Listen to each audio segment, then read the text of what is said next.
TDP అధినేత నారా చంద్రబాబు నాయుడుని రాష్ట్రానికి ముఖ్యమంత్రి సిటీ నియోజకవర్గం నుండి ఆదిరెడ్డి శ్రీనివాస్ను ఎమ్మెల్యేగా చేయడమే లక్ష్యంగా పనిచేస్తామని టీడీపీ బీసీ సాధికార సమితి శెట్టిబలిజ విభాగం రాష్ట్ర కన్వీనర్ కుడిపూడి సత్తిబాబు, టీడీపీ నగర కమిటీ ప్రధాన కార్యదర్శి బుడ్డిగ రాధ అన్నారు.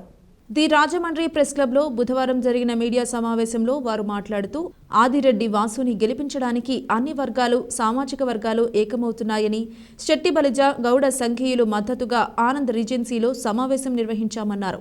దీనిపై వైసీపీ నాయకులు విమర్శలు చేయడం విడ్డూరంగా ఉందన్నారు. తాము చోటామోటా నాయకులను వ్యాఖ్యానిస్తున్న వారు తమ పార్టీ తరపున కూడా ఇటువంటి మీటింగ్లు పెట్టి సత్తా చాటుకోవాలని సూచించారు.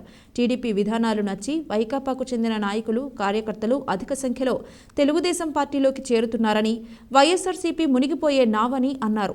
తాము కుల రాజకీయాలు చేయమని, కులాన్ని, పార్టీని వేరుగా చూస్తామన్నారు. వచ్చే ఎన్నికల్లో అంతకు రెట్టింపు మెజారిటీతో ఆదిరెడ్డి శ్రీనివాస్ను గెలిపించుకునే బాధ్యతను తమ భుజస్కంధాలపై వేసుకున్నామన్నారు. బుడ్డిగ గోపాలకృష్ణ, బుడ్డిగ రవి, మాజీ కార్పొరేటర్ కడలి రామకృష్ణ, పితాని పైడిరాజు, పితాని కుటుంబరావు, ఆనెం చిన్ని, కొల్లి నాని, దొంగ నాగమణి, రామకృష్ణ తదితరులు పాల్గొన్నారు.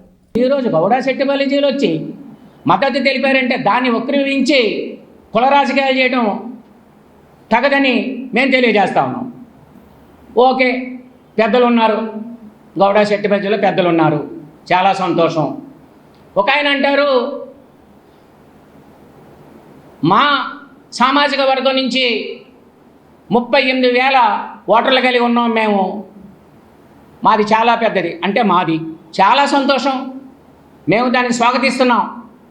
చాలా సంతోషం, మీరందరూ కూడా చెప్పారు కాబట్టి మన కమ్యూనిటీ ఇంత బలంగా ఉంది కాబట్టి.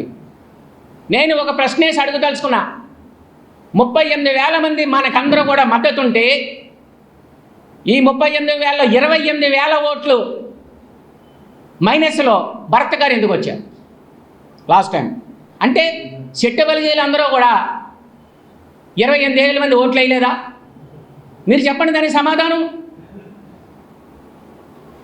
ఎందుకంటే మనం ఆలోచించే ముందు మాట్లాడేటప్పుడు ఆలోచించి మాట్లాడాల. కులం వేరు, పార్టీ వేరు. మేము చోటా నాయకులం కాబట్టే కదా మేము మీటింగ్ పెట్టి మా సత్తా ఏంటో చూపించాం.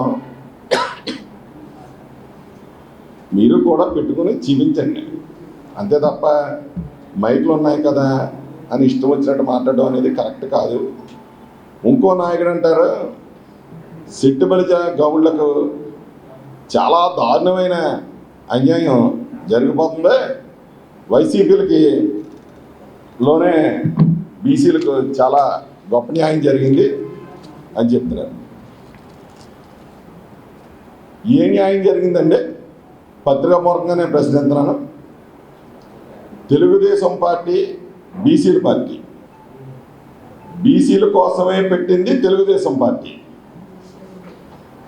స్థానిక సంస్థల్లో ఎస్సీలకు అవకాశం ఉండి రిజర్వేషన్ కల్పించి ఎక్కువ శాతం ఉన్న బీసీలకు ఎక్కడా కూడా అవకాశాలు లేక ఉంటే తెలుగుదేశం పార్టీ 1982లో పెడితే 87లో నందమూరి తారక రామారావు గారు బీసీలను గుర్తించి తెలుగుదేశం పార్టీ పెట్టి